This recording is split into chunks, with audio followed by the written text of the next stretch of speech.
Alors bonjour, bienvenue, c'est Jules Chenu. Dans cette vidéo, on va parler stratégie de vie, comment accélérer et ralentir le temps. Euh, la vidéo va être disponible, je pense, en 2160p. Je vous invite à mettre cette vidéo en haute résolution, histoire d'avoir les détails sur les pages internet que je vais vous présenter au fur et à mesure. Donc ça, c'est un des articles qui m'a le plus marqué, qui m'a le plus influencé dans ma vie. J'ai dû le trouver en 2017. Et c'est un article sur le site internet Wait But Why que je vous recommande si vous êtes anglophone, qui présente la vie sous forme de carré comme ça, de cercle, de losange, et qui présente toute la vie. J'ai beaucoup travaillé ce calendrier en semaine, à colorier des cases, à noter ce que je pouvais faire, parce que cet article, je le trouve très intéressant parce qu'il démontre la finalité de la vie, qu'en fait tout est déterminé. J'ai découvert que le nombre de pizzas que j'allais manger, il était déterminé, le nombre de femmes que j'allais avoir était déterminé, le nombre de fois où j'allais faire l'amour, le nombre de films que j'allais voir, le nombre de sorties en montagne que j'allais faire. Qu'il y avait une finalité, ça a créé une tension créatrice pour moi, où je garde toujours un œil sur ce calendrier, qui est vraiment pour moi important. J'adore cet article, je vous recommande la lecture de ce site. Mais c'est très intéressant, voilà, c'est ça, c'est la vie en semaine. Et comment la vie, elle est finie, elle est terminée. Alors, juste après, il y a eu la publication en 2008 de ce livre de Malcolm Gladwell, qui s'appelle The Story of Success, Outliers, qui m'a beaucoup plu, avec l'idée des 10 000 heures de pratique délibérées, ciblées. Donc l'idée, c'était que dans le livre, on voit on voit les Beatles, on voit des personnages célèbres, et chacun font 10 000 heures de pratique délibérées, ciblées. Pas de temps de pratique, de temps de pratique où on exerce les mouvements, où on passe à travers les mouvements. C'est pas, pour les Beatles, c'est pas 10 000 heures à jouer de la guitare. C'est 10 000 heures sur scène à faire des concerts. Et c'était incroyable parce que pour moi, ça fait un switch par rapport au practice make perfect, qui est faux, plus on pratique, plus ça va être parfait. Et où en fait, c'est pas du tout ça, c'est plus la pratique rend les choses permanentes. Si on fait un mouvement faux, ou si on fait quelque chose de faux, plus on le fait dans le temps, plus ça va le rendre permanent. Et ça a vraiment été un livre qui est très influent pour moi, parce que c'est un livre qui m'a appris à ne pas respecter l'expérience de temps, mais l'expérience de résultat. Si quelqu'un il a fait quelque chose de faux pendant 30 ans, et que vous lui pointez que c'est faux, il veut dire non mais attends, ça fait 30 ans que je fais ça, il faut pointer directement et dire mais ça fait 30 ans que tu merdes. Et ne pas respecter. J'étais dans la musique, et je me souviens au Brésil, il y avait ce mec qui jouait du surdo, et c'est un gros tambour qu'on tape un temps sur deux, et en fait c'était très intéressant, parce que quand un instructeur lui a pointé qu'il jouait mal, il a dit mais ça fait 30 ans que je fais ça, tu vas pas m'apprendre. Et l'autre l'a humilié en disant ça fait 30 ans que tu fais ça et tu sais toujours pas jouer. Et c'était très intéressant. Donc ce livre a vraiment cette idée des 10 000 heures de pratique délibérée. Alors, ensuite j'ai découvert que c'était un peu faux. C'est-à-dire que c'est pas seulement le temps, c'est vraiment le nombre de répétitions. C'est là qu'il y a Simon Konov, donc qui est responsable technique, fitness et physical training, où lui, en métrique, il explique que pour du fitness, du conditionnement physique, il dit que c'est en 2500 et 3500 répétitions avec la bonne forme. Alors là, c'était complètement différent pour moi, parce que j'avais donc mon tableau, et ma stratégie, c'était simple, je mettais 2500 à 3500 répétitions dans ce tableau, je calculais combien de temps il allait faire, et ensuite, je pouvais faire ce que je voulais dans à peu près n'importe quel domaine. Et j'ai très vite changé d'avis, en fait, quand je me suis rendu compte que les années n'avaient pas la même valeur que mon expérience en tant que conscience. Et je vais vous parler de ça. On va voir la théorie de la proportionnalité, la théorie de l'horloge chimique, la biologie de la mémoire, et ensuite, à la fin, les bonnes pratiques pour accélérer et décélérer le temps en fonction des périodes de notre vie, et comment profiter de nos différents âges. Je vous invite directement à aller à cette partie, à ne pas regarder toute la vidéo et à faire autre chose de votre vie que regarder des vidéos sur YouTube, en général. Donc, comment organiser son temps, comment gérer l'impuissance? La première chose, c'est la façon dont la conscience perçoit l'expérience, qui n'est pas du tout réaliste, mais c'est aussi la façon dont on mémorise l'expérience, qui n'est pas réaliste non plus. Le cerveau a tendance à surpondérer, à surpondérer les souvenirs négatifs par rapport aux souvenirs positifs. Et j'ai aussi découvert que le bien-être mental est corrélé à la capacité à se souvenir et renforcer les souvenirs positifs. C'est ce qu'il y a dans ces articles. C'est la base quand on vous dit la reconsolidation mnésique, quand on vous dit ouais, il faut faire de la méditation, il faut revivre les moments heureux, et en fait ça rend plus heureux, c'est tout à fait vrai. Et c'est un truc à faire. Et donc ça c'est la première chose, c'est comprendre la façon dont on perçoit l'expérience, elle n'est pas réaliste. Et la deuxième chose, c'est la théorie de la proportionnalité qui a été instaurée par Paul Janet, un Français. C'est l'idée que le temps n'est absolument pas linéaire pour la conscience, c'est qu'il est logarithmique. En fait, quand on a 4 semaines, une semaine, c'est un quart de sa vie. Quand on a 5 ans, 24 jours, c'est l'équivalent d'un an à 54 ans. Mais grosso modo, quand on a 8 ans, un an, c'est 12,5% de notre vie. Quand on a 18 ans, un an, c'est 5,56% de notre vie. Et moi, à mon âge, une année, c'est 2,86% de ma vie. Et donc l'idée derrière ça, c'est... je vais essayer de remonter le site. Et l'idée, c'est ça, c'est que on a une année qui va être 100% de notre vie.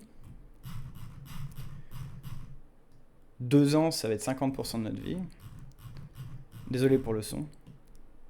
Et en fait, plus on va défiler, plus ça va réduire. Je vous invite à aller sur ce site, voir cette URL. Et en fait, en fonction de notre âge, on va avoir 50 ans, c'est 2% de notre vie. Et ça marche bien, c'est-à-dire se dire, par exemple, moi j'ai 35 ans. Donc une année, c'est 2,86% de ma vie. Et quand j'avais 27, c'était 3% de notre vie. Alors ce qui est intéressant avec la théorie de la proportionnalité de Paul Janet, c'est que du coup, il y a une asymétrie entre les passages de la vie. Quand on a quelqu'un qui est adolescent, une année paraît monstrueuse, comme la 13e année de la vie, qui va être 7,69. Et ensuite, plus on vieillit, plus ça va se dégrader, jusqu'à arriver à une base à peu près autour de 3%, et après on voit que le déclin est marginal, et qu'on va lentement, de 44. Donc je vous invite à aller voir. Mais il y a un problème avec cette théorie quantitative, c'est qu'elle est pas... elle ignore totalement la physiologie et la biologie. Alors, il y a une autre hypothèse que ça.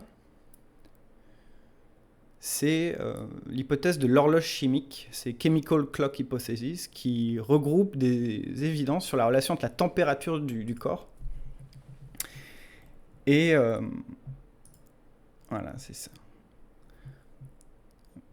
Entre la température du corps et la perception du temps. Et ce qui est intéressant surtout, c'est que la température, elle change entre les enfants, les femmes et les hommes. Elle change durant le cycle circadien. Donc je vous invite à lire tout ça, si vous voulez rentrer dans les détails. C'est très intéressant. Body Temperature Influence of Time Perception. Et ça, c'est la théorie de l'horloge chimique. Donc, si vous êtes anglophone, vous pouvez lire ça. Et cette théorie, elle marche super bien. C'est surtout accompagné par le fait que la chaleur ralentit le cerveau. Alors ça peut expliquer plein de choses évidemment. C'est plus les protéines de notre cerveau sont chaudes, plus elles se dissolvent rapidement. Et le cerveau aussi peut relâcher des substances nocives pour réguler la température. Mais ça, c'est la théorie qu'en fait,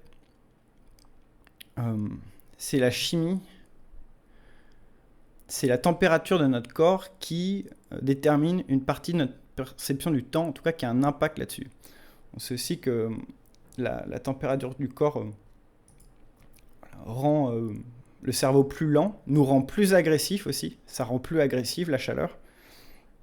Ça rend débile et agressif, la chaleur. Et il y a une corrélation entre la température, le quotient intellectuel, la capacité à gérer ses émotions. Et à l'inverse, le froid rendrait intéressant. Intelligent, pardon. Moi, je pense que la nutrition a grandement à voir dedans. Mais en tout cas, c'est intéressant. Je vous mets les liens là, vous pouvez aller fouiller.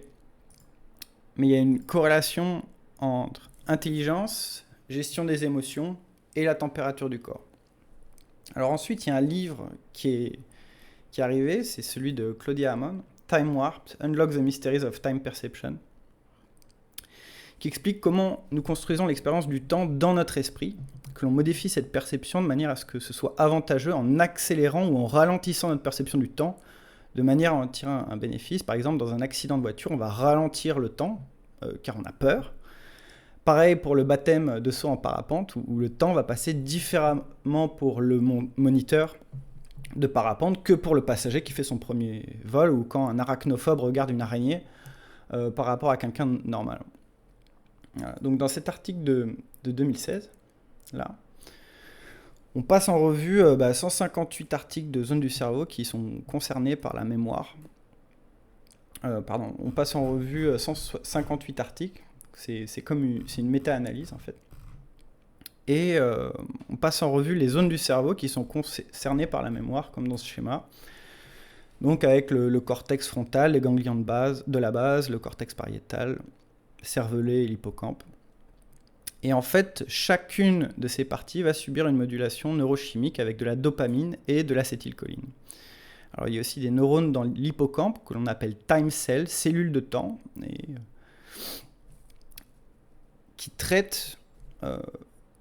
qui font le traitement temporel de la mémoire des événements de recrutement tels que les tâches de conditionnement de la peur. J'ai un copain qui travaille là-dessus, que j'aimerais bien interviewer d'ailleurs. Et c'est pour ça aussi que les dépressifs ont le temps qui passe lentement, parce que c'est lié à la dopamine et à l'acétylcholine. C'est pour ça que les gens avec ADHD ont leur perception du temps qui varie beaucoup. C'est pour ça que les gens avec de la schizophrénie aussi peuvent se souvenir d'un événement, mais pas de quand il s'est produit. C'est pas une perte de mémoire, mais il y a une désorganisation de la perception du temps. Et ensuite, on a cet article de 2018 qui explique comment le cerveau garde trace du temps. Les chercheurs ont découvert en fait un ensemble de cellules cérébrales dans le cortex entorhinal médial qui gardent une trace du temps chez la souris. Et l'étude suggère qu'il existe des circuits cérébraux séparés pour enregistrer des informations sur le temps et le lieu lors de la formation d'un souvenir. Donc c'est très intéressant, je les invite à aller voir si vous êtes anglophone l'URL là pour le lire. Donc voilà, l'idée c'est quand on se souvient d'un événement, le cerveau enregistre dans le lobe temporal médian, notamment l'hippocampe et le cortex entorhinal médian, des informations sur l'heure et le lieu où il s'est produit, et on appelle ça un souvenir épisodique. Et ensuite, ce souvenir épisodique, il peut être perdu avec des dommages ou des maladies, comme dans le cas de la maladie d'Alzheimer. Les patients atteints de la maladie d'Alzheimer oublient que les choses se sont passées, oublient quand les choses se sont passées. C'est peut-être parce qu'ils perdent certaines des fonctions de base du cortex entorhinal, qui est l'une des premières régions du cerveau touchées par la maladie. L'idée ensuite, c'est de demander aux gens de faire des tâches dans un environnement en réalité virtuelle, c'est ça qu'ils vont faire dans le futur, et de leur demander de juger combien de temps s'est écoulé. Donc voilà, on n'a pas une perte du souvenir, on a une perte de où se place le souvenir. Voilà. Alors comment tout ça se passe pratiquement? Why the day seems shorter as we get older.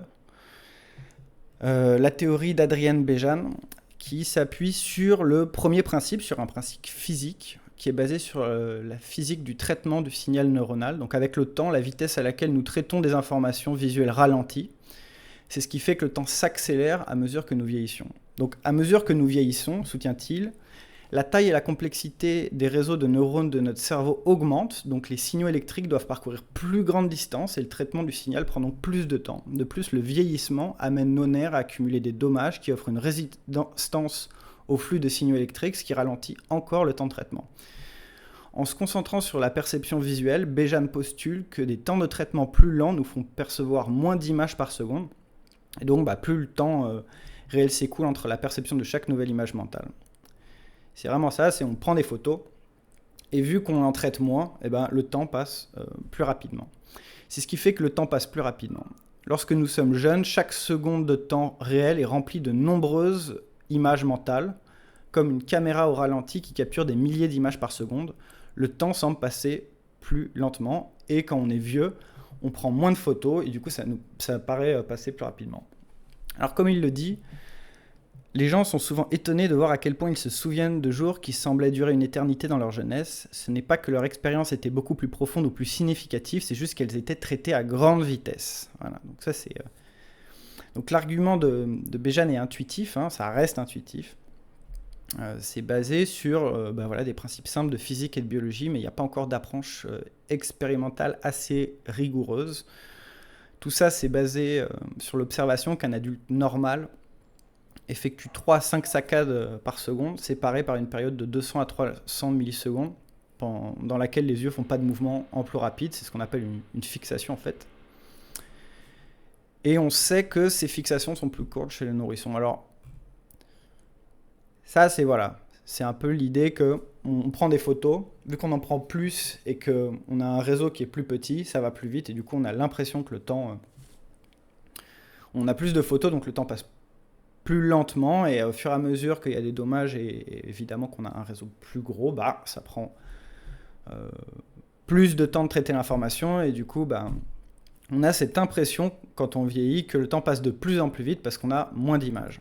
Alors, conclusion, donc on a plusieurs unités de temps en nous. On a une unité de temps social, c'est l'unité de temps, quel est mon âge en tant que Jules. On a plusieurs unités de temps biologiques, c'est le second truc, c'est qu'on a chacun de nos organes qui n'a pas le même âge. On a mes poumons, moi j'ai été fumeur pendant plus de 10 ans, donc j'ai mes poumons qui ont un âge, j'ai mes mains qui ont un autre âge, ma peau elle a un autre âge, mes yeux ils ont un autre âge. On n'a pas un âge biologique, on a multitude d'âges biologiques, on a à peu près 81 organes qui sont utilisés pour faire fonctionner notre corps, et chacun il a son âge. Et le but c'est d'avoir un alignement de tous ces organes pour qu'ils vivent le plus longtemps possible, puisque ces 81, on les a tous besoin, ils sont tous utiles. Voilà, et donc on a l'unité de temps social, on a une unité de temps biologique, on a plusieurs unités de temps biologiques pour chacun de nos organes, et on a une unité de temps perçu, c'est le temps de notre conscience. Alors, si on suppose que chaque année successive de la vie d'une personne représente une unité proportionnellement plus petite de temps perçu par cette personne, comme dans la théorie de la proportionnalité, donc par exemple, un tiers de la vie à 3 ans, un quart de la vie à 4 ans, et ainsi de suite, et que l'on suppose que l'on ne se souvient pas avant de l'âge de 4 ans, et que la mortalité ou la sénilité arrive à 80 ans, à peu près, on peut calculer dans cet article, qu'une demi-vie, c'est environ 27 ans. Donc si vous êtes sénile à 80 ans, et si on détermine que les 4 premières années ne comptent pas, le milieu de la vie, c'est 27 ans, et non pas 40. Donc comme on l'a vu, ce modèle mental de perception du temps de manière linéaire a de sérieuses lacunes par rapport aux observations. Je pense qu'on a plus de marge de manœuvre que ça. Pardon, cette perception de temps qui est logarithmique en fait, c'est une courbe... j'aimerais trouver un article où il montre...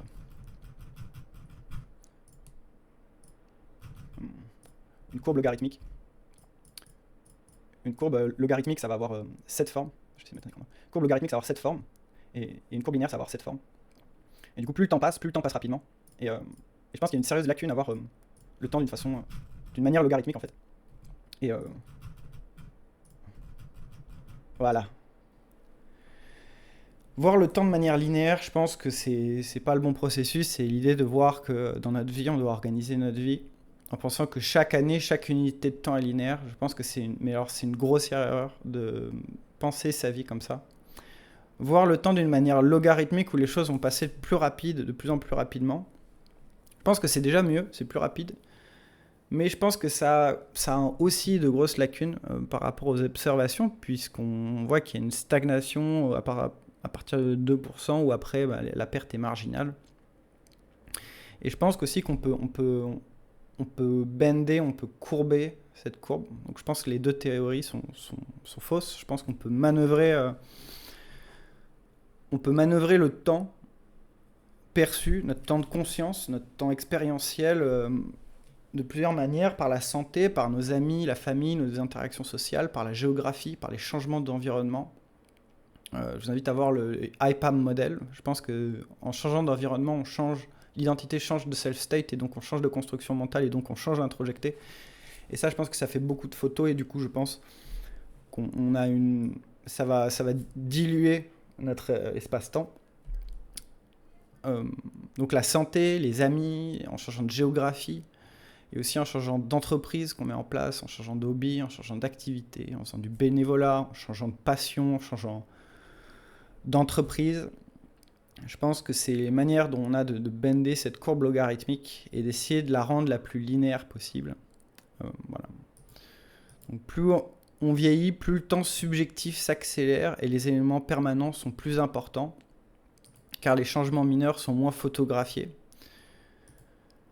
Donc, plus on vieillit, plus les éléments permanents sont importants. C'est pour ça qu'à partir de la quarantaine, vu qu'on va moins photographier, notre cerveau, vu qu'il va avoir moins d'images et que le temps va lui sembler passer plus rapidement, tous les éléments permanents comme les enfants, avoir une maison, avoir une entreprise, avoir des amis, va compter plus. Pourquoi ? Parce que si vous voyez vos amis 3 fois par an, eh ben, c'est très important quand on est vieux, parce qu'en fait, le temps nous paraît rapidement,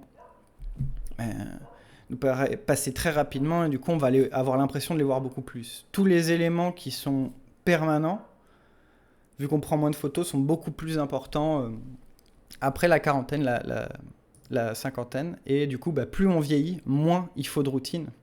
Plus il faut tenter de changer d'environnement, changer de hobby, tester des trucs différents. Pourquoi ? Parce que ça va nous permettre de diluer le temps. Alors, comment faire ? Alors, pour accélérer le temps, l'idée, c'est d'augmenter la familiarité expérientielle. Pour accélérer le temps, c'est décomposer les choses en séries de petites tâches répétitives. C'est avoir des activités routinières. C'est un truc qui est très utile d'accélérer le temps. C'est durant les périodes difficiles, quand on est en dépression, quand on est en deuil.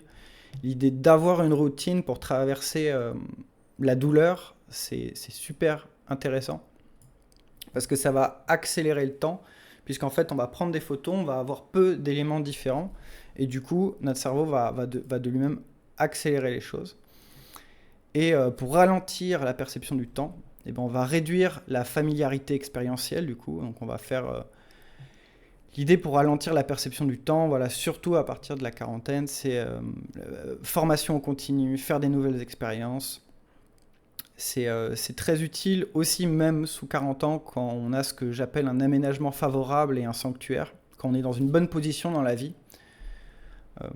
On veut diluer cette perception du temps et du coup c'est bien de faire des activités différentes. Pourquoi ? Parce qu'on va prendre des photos différentes, on va réduire cette familiarité expérientielle et du coup on va vivre plus. Notre conscience va avoir l'impression en tout cas de vivre plus. Ça c'est indispensable après 40 ans de manière à réduire l'accélération du temps et à garder la perception d'une journée moyenne équivalente entre 60 et 80 ans. Voilà, en formation en continu, faire des nouvelles expériences, changer les choses régulièrement.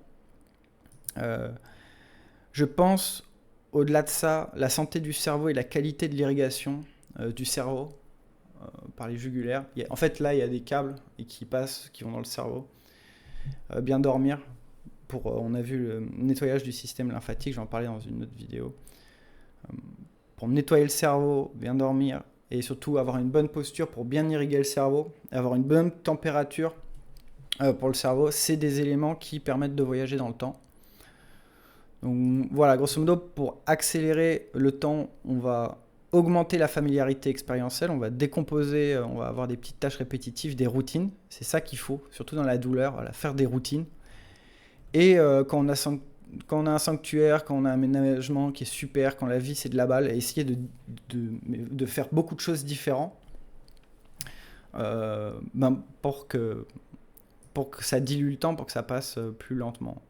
Voilà. Alors généralement on dit l'inverse, hein. Généralement on dit ah oui, quand ça va mal il faut se changer les idées et tout. Et Et quand ça va bien, c'est le moment où on est en routine. Cette série d'études, elle tend à démontrer le contraire. Alors, je pense que la plus belle chose qu'on peut faire sur Terre, passer ce seuil des 27 ans environ le milieu sur la théorie de la proportionnalité, c'est vraiment faire un enfant et comprendre que les 5 premières années sont très importantes. Les 5 premières années, pour vous en tant qu'adulte autour de 27 ans, ça va vous sembler totalement différemment que pour le petit loustic.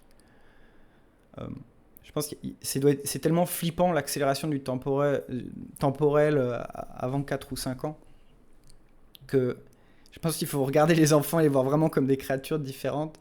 C'est pas vraiment des êtres humains. Déjà, le cerveau, on sait qu'il est pas aux mêmes fréquences, on sait qu'il est pas développé.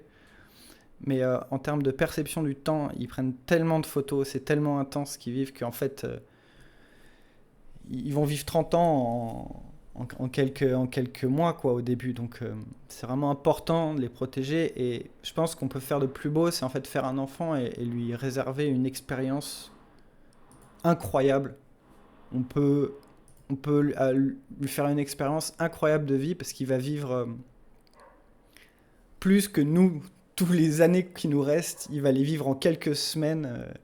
Et je trouve ça, voilà. Avoir conscience de la force d'accélération temporelle auquel les enfants sont soumis et leur concevoir une expérience inoubliable, je pense que c'est un des plus belles choses qu'on peut faire sur Terre. Voilà. Donc après, exemple de stratégie, c'est... la dernière chose que je voudrais ajouter, c'est concernant l'acquisition des connaissances et des compétences à partir de 27 ans. Planifier des routines sur plusieurs années, c'est très intéressant puisqu'on peut ainsi accélérer le temps pour devenir très fort. Et ensuite, une fois qu'on est très fort, on peut diversifier les expériences une fois les compétences acquises de manière à ralentir le temps une fois qu'on est bon. Vu qu'on aura des expériences différentes, notre cerveau va prendre plein de photos différentes et du coup il va se dire « Ah oui, il s'est passé beaucoup de trucs. » Ça arrive, voilà, on a un job, on a une situation, on va se coucher, on se réveille, il s'est passé 6 ans et notre situation, elle n'a pas changé. En fait, on a juste vieilli. Il paraît que c'est la claque de la quarantaine. Et à l'inverse, voilà, on peut créer des routines, on devient fort, donc ça va passer très vite, on va s'en souvenir comme d'un bloc, et ensuite on peut diversifier les expériences. Voilà. On peut avoir aussi une stratégie qui consiste à diversifier les expériences quand on est jeune, et qu'on prend beaucoup de photos, et ensuite on reprend les études vers 27-35 ans avec des routines pendant plusieurs années pour devenir très fort. Ces études vont paraître très courtes, et ensuite on va rediversifier les expériences pour dilater la perception du temps durant la trentaine, durant la quarantaine. Voilà. Donc voilà, la stratégie est importante parce qu'on peut avoir une décennie qui paraît comme quelques jours ou une année qui paraît une décennie.